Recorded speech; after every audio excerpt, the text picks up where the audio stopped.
Okay, it's rolling. I could be any one of my friends. Alright, guys. Alright. Hello, folks, and thank you for joining us for this evening's debate. My name is Keagan, and I'll be your moderator for this evening's debate. Our consumption of natural gas is now becoming more relevant to our economy. One main reason for this incline in usage is due to it being a much safer and more economical alternative to extracting and utilizing oil. The use of natural gas in the United States is also on the rise because we can now extract it domestically. This is very economical for us as a society since we are less dependent on other countries for our much needed resources. Although these all seem beneficial, there will be environmental costs as well. This evening, our debaters will each present us with an opening statement for approximately 2 to 2.5 minutes.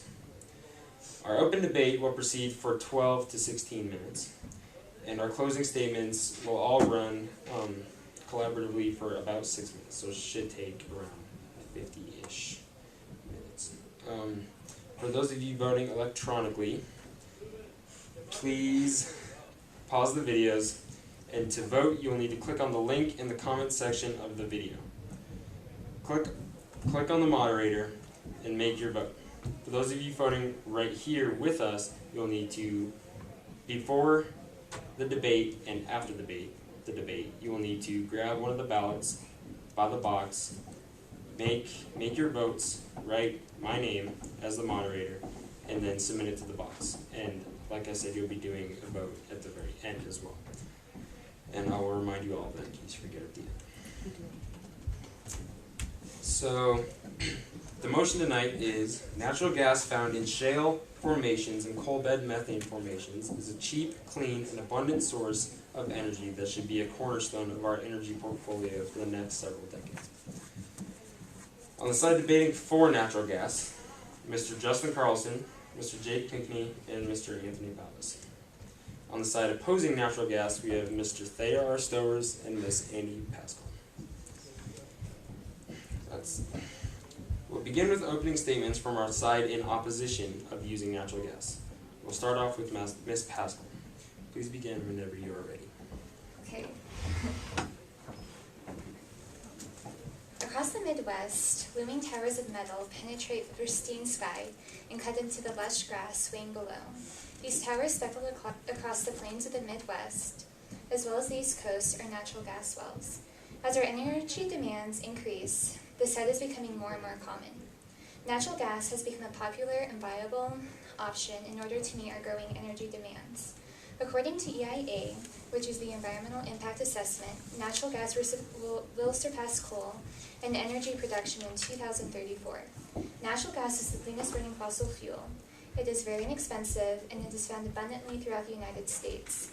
Some of the largest shale formations in the United States are the Barnett in central Texas, the Eagle Ford in southern Texas, the Bakken in North Dakota, and the Marcellus in Pennsylvania, which stretches into several neighboring states as well.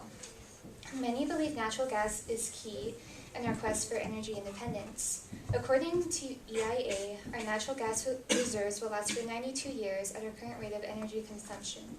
92 years of providing for our Western amenities is a relatively short time compared to the long-term repercussions of fracking for natural gas.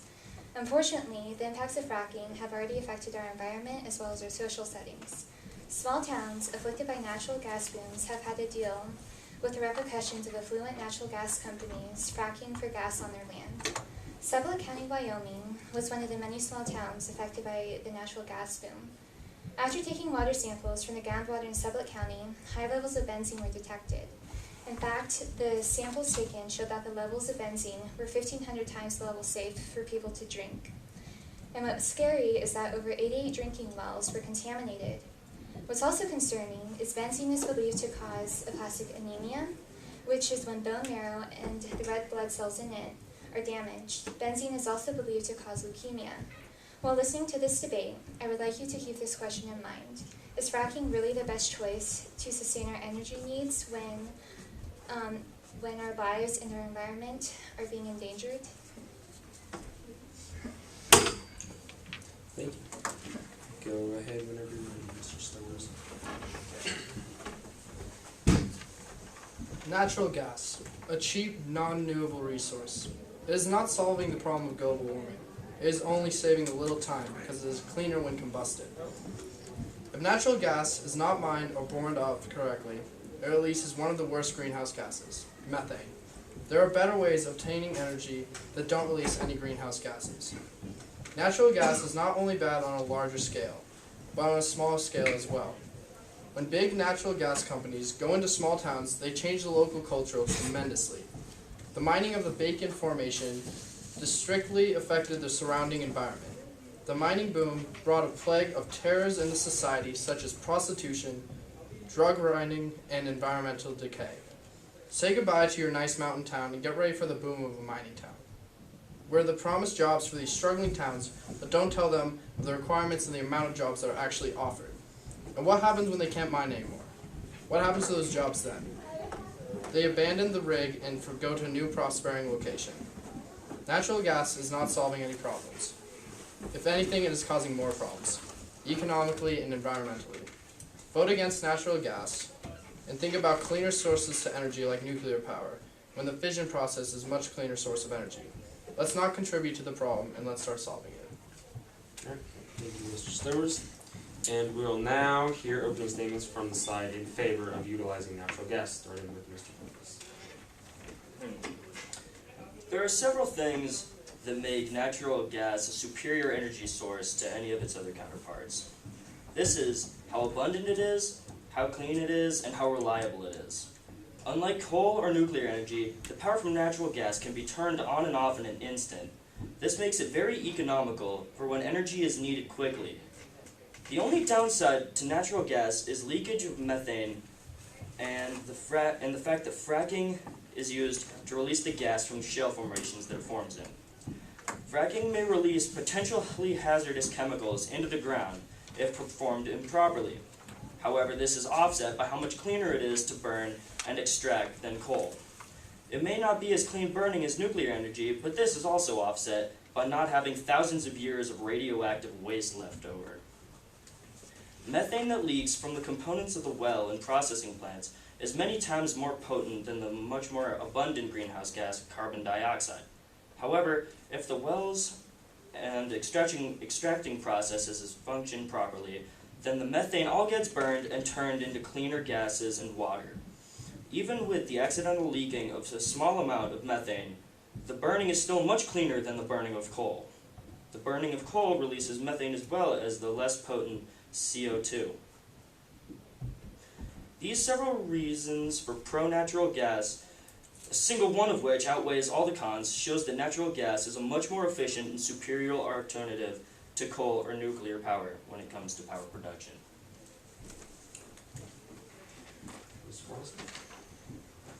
In the Four Corners, horizontal drilling and hydraulic fracturing is frequently less common due to the shallow methane coal layer. Living in the San Juan Basin, we are one of the largest methane producers in the country, which supports a lot of our local economy. Without this natural gas industry, our area would have thousands unemployed. In areas throughout the lower 48, new formations are found and wells are being set up daily. This country is dependent on fossil fuels. With the banning of fracking within our country, our economy would be lower and the country would be more and more reliant on foreign oil. This country is dependent on our fossil fuels, and without this industry, we would be reliant on other countries and not ourselves. Not just blue-collar Americans experience the gas boom. American farmers, ranchers, and landowners are affected by the natural gas boom throughout the country. These people are majorly affected by hydraulic fracturing in their area, for they receive an extra $8,000 to $35,000 each month. Farming and ranching has become a tough profession, and through this natural gas boom, it makes it more of a possibility. Through the country, about 1.7% of America's workforce is supported by natural gas alone. If hydraulic fracturing was banned, then it would slowly kill 2.8 million jobs within this country and leave families starving throughout our community and our country. Sir? With the global population reaching critical mass, energy needs are rapidly rising. It is essential that natural gas becomes a greater percent of the global energy portfolio in order to ensure a sustainable future. Some may say that the burning of natural gas emits dangerous levels of carbon dioxide in our atmosphere. This may have been true, but it's not always going to be true. Large corporations are making huge efforts to become more energy efficient and environmentally friendly. Not only that, but it also burns about 80% cleaner than coal and oil, which also means that there is way less carbon emissions than either of those sources.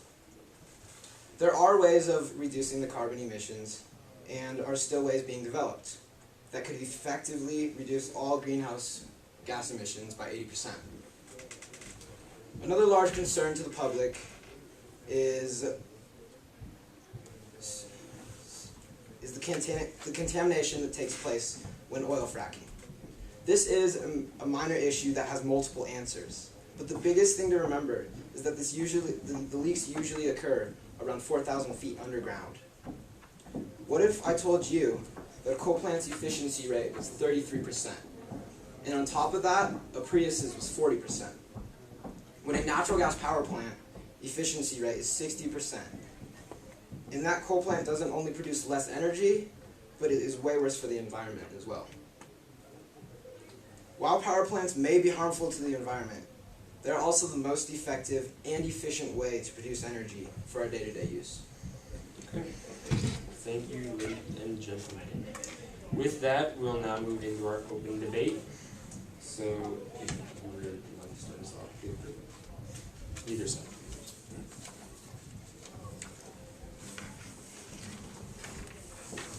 Alright. As you said, methane is released into the environment. This has recently been mitigated, and we've been seeing less and less methane release into our local air. We are starting to use low bleed valves and pneumatic controls within the industry. Compression and processing stations are starting to become more energy efficient and are becoming more reliant on how they let out gases and how they depressurize instead of letting some of that gas out into the local airways. And if we follow green completions, then this country would be back to 1990 carbon emissions, and even then, after that, we'd be going lower and lower down the list where we are more efficient with the way we spend our energy and the amount of carbon dioxide we release into our airways. I guess that's definitely important that they are reducing the amount of the amount of methane being released, but I still think that there's a lot to take into consideration, such as hydraulic fracturing also causes earthquakes. There's a lot of environmental issues other than just attributing to global warming. For example, there's been a lot of earthquakes throughout several locations where there are natural gas wells, and what happens is the added pressure causes the faults to shake, and earthquakes are caused. And in the Eagle Forge shell in Texas, there are over 550 gas wells, and before the gas wells were there were no earthquakes, and since 2008 there have been 50 earthquakes, and it's been linked to the injection wells. And so I think there's definitely also a lot of other environmental issues associated with that as well. I think that a big point to look at is that there is a lot of problems with this, but I do know that these multi-billion-dollar industries are working very hard to become the greenest or the best they can be to coincide with our needs, because we're obviously not okay with what's happening. And so I think that because these corporations, they have so much money wrapped into it that I kind of just put They myself have in a a dead vested end. interest in pleasing the public. Exactly. They have, yeah. Well, Go ahead. if there are cleaner sources than natural gas, we should actually be going that direction rather than just like using a little bit of a byproduct than like oil or coal, because even though it is burning cleaner, we still have like different sources of energy like nuclear, solar, hydroelectric power that is hydro and solar are both self-sustaining unless the sun gets taken away for a little bit. Then like nuclear also burns completely cleanly when used with the fission process. Even though to get the uranium out of the like mines to actually use for nuclear power, the amount of like carbon emissions that are used during that are way less than it would be just using natural gas. The problem with solar and wind energy is that it is self-sustaining, but we do not have a way to store this energy on a large scale. So the energy wastes itself while it's going through our circuits and running through our grid lines. Our grid is very out of date. The energy is being wasted, and only 66% of that energy makes it to where it's actually supposed to go. The problem with hydro is that you're counting on the tide, and you're also counting on that there's going to be water flow, and in years of drought or low water, you won't be able to capture this hydroelectric energy, while natural gas, we can pull it right out of the ground in a heartbeat, put it straight into that turbine, where it then creates electricity and goes to where it needs to go. On a large scale too. And then earlier, someone stated that the communities are affected by this natural gas boom in the Bakken, and the Bakken has only seen some bad from it, but they've also seen a lot of compensation for what they're seeing. They're seeing a lot more money in their area. We're talking millions of dollars. So of course, some crime's going to run through it. We were talking about an area full of farmers and ranchers that were getting pretty low on money, and they're living pretty lower lifestyle up there, and they didn't have, their seasons were getting shorter, and they were experiencing drought. And when that gas boom came through, they were heavily compensated, and now they're not seeing any economic crisis up there. They're not having to ranch and farm anymore, and they're seeing good times. One of my questions would be though is how much of the money is actually going to the Community. to the community, to the people that were previously there before the gas boom, and how much money is the actual like natural gas company getting?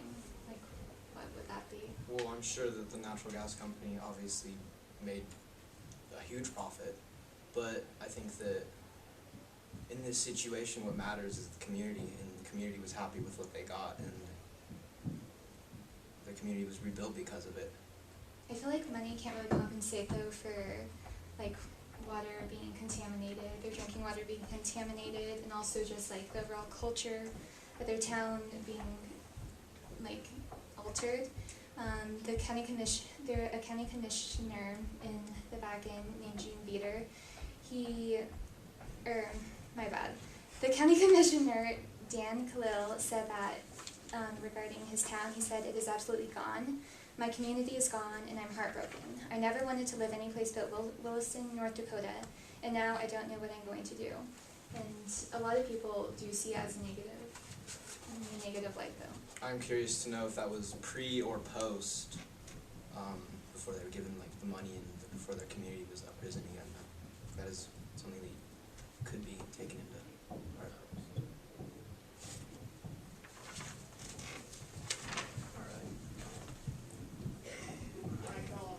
Skylines are actually the release of benzene and other, excuse me,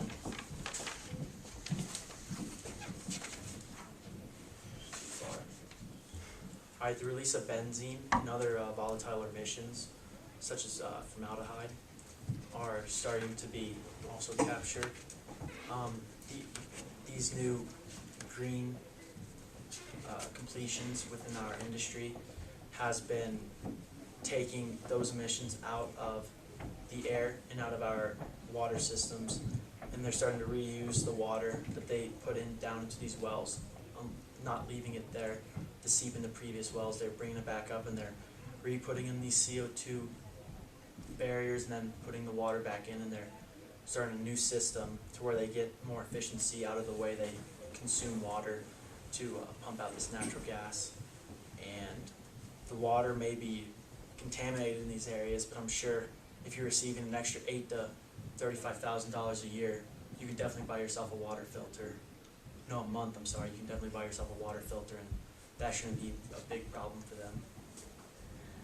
About the water though, at each active drilling site there are reserve pits, and they catch what workers call cuttings, and so it's like rock dust as well as salt water, and also chemicals that are pumped out of the hole along with the first few barrels of crude. And what happens though is state regulators do not really keep track of the mixture that is being collected in the reserve pits. And one landowner in North Dakota, he sent some of the samples from one of those reserve pits, and it contained benzene as well as xylene and also diesel fuel and a lot of other harmful contaminants. And like with benzene, it causes a lot of serious health issues. And I think, and so the fact though that we aren't regulating, the state is not regulating what's going into those pits is not very good. As I see it, that is a state's problem. It's not our industry's problem until they bring it up to us. And we honestly cannot do anything about it until they enforce these regulations. And if these regulations aren't enforcing us, then employees and plant managers are not going to oversee that they're being carried out. But why would you want to do that when it's affecting the health of people? Yeah, if you're mining it, you should actually be taking the right precautions like you said you were. That we were like actually making it cleaner.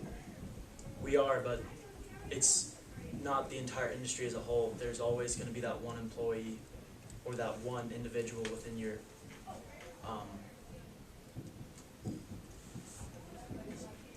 industry that is going to not follow regulations and is going to violate rules within our guidelines. I think it's a lot more than just one person making a big difference. But one person usually leads the pack. Well, and also speaking of the people that work at these natural gas reserves, they aren't very, I guess, like courteous when regarding the land that they are working at. And for example, Anne Coyle, she tagged all these young 18 juvenile golden eagles, and a lot of the workers there killed, or when she came back after the oil rigs had opened, or the natural gas rigs have opened, all of the birds were killed off by a lot of the people that had moved in there. And so there's also, I guess, just like a lot of problems with people just taking care of the land because they don't have much respect for it since they didn't grow up there or anything. And so they don't have much regard for the previous people living there or the animals. Well, on that statement, like, the land can grow back. Like, it doesn't take very long for an ecosystem to right itself, especially in the hands of, like, the right, in the hands of the right people. Whereas nuclear power, the destroyed land may be the outcome of gas, but that's only for a short time. The outcome of nuclear power is toxic nuclear waste, radioactive waste that lasts thousands and thousands of years. That'll destroy a habitat or an environment for basically forever. That cannot grow back.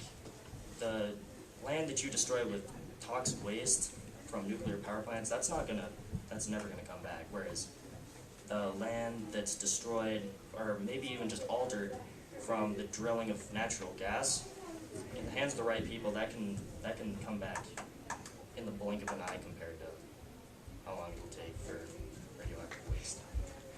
But it's not being put in the hands of the right people because clearly they're shooting eagles at a work site.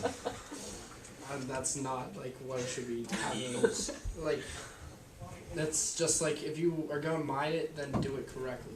And clearly we're not seeing the actual evidence that shows that it's Okay, actually well, you can't use people shooting an eagle on the. But that property relates to work them side against affecting us. the local just local culture. Okay. Like If you didn't have, what Andy said, there was no actual proof that the eagles had been shot by the actual workers. They could have easily been shot by the locals or poachers. poachers in North Dakota. Yeah, why not? Or I guess like when the person doing the study though, when she went and asked where all the eagles were, one of the people said, "Oh, somebody shot that one," and like gunplay is really common in places such as the back end and everything, and so like I just think it's strange that like 18 would be gone. Like I don't know how that would happen. So All you can do is infer that. You have no proof that the workforce is actively taking out those eagles. But we do have proof that they're contaminating the water because they're not taking the right steps, which they could, but they're not taking the right steps to make it so that it's not contaminating They're actively groundwater. working towards it. Alrighty, guys. Well, we're getting to the end of our road. I am sorry, but I actually wish we had more time because that was actually getting kind of fired up. Alright, so that was a very good debate. Thank you guys. And now, that was a lot of good information, and we'll be moving into our closing statements. So, starting with the side in opposite, or not in opposition, for using natural gas, we will start in the same way. Okay. The only two downsides to natural gas are the fact that improper fracking techniques may lead to chemicals being leached into the ground, and that dysfunctional equipment may lead to the leakage of methane into the air.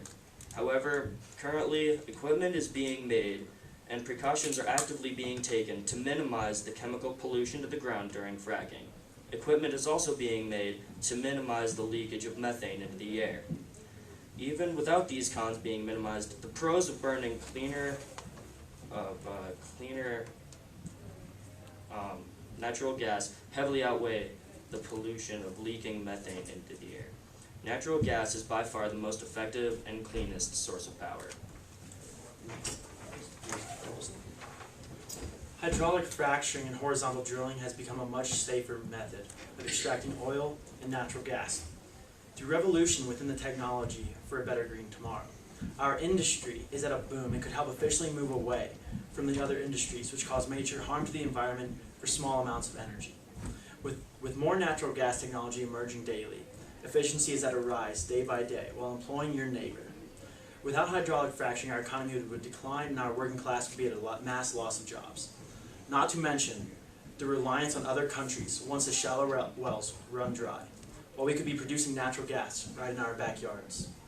I believe in an America that relies on itself and helps others, not an America that relies on others and helps itself. Support hydraulic fracturing, and you yourself will see America revolutionize into a more sustainable, economical, and energy-efficient tomorrow.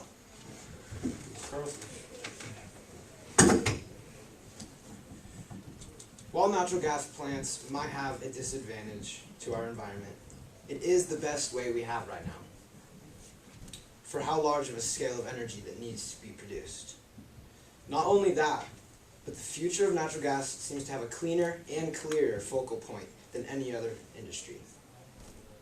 If greenhouse gas emissions can be brought down, which they will be, then there would be no other large industry industrial source of energy that could even match that of a natural gas power plant.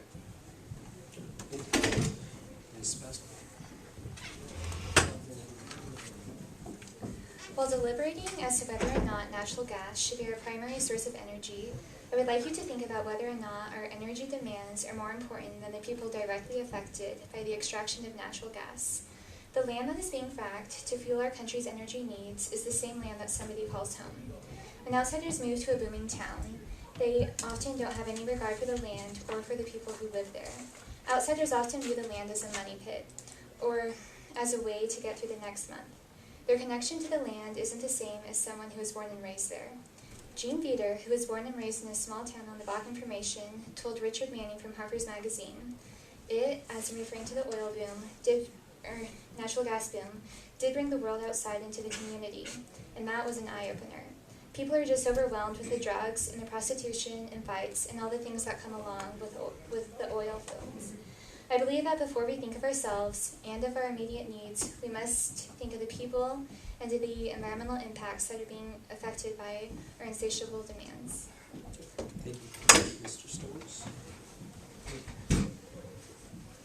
Even though natural gas is cheaper and a cleaner source of energy opposed to coal and oil, it is not going to solve any problems. The fracking of natural gas is a process that contaminates groundwater and the air if methane gas is not combusted properly.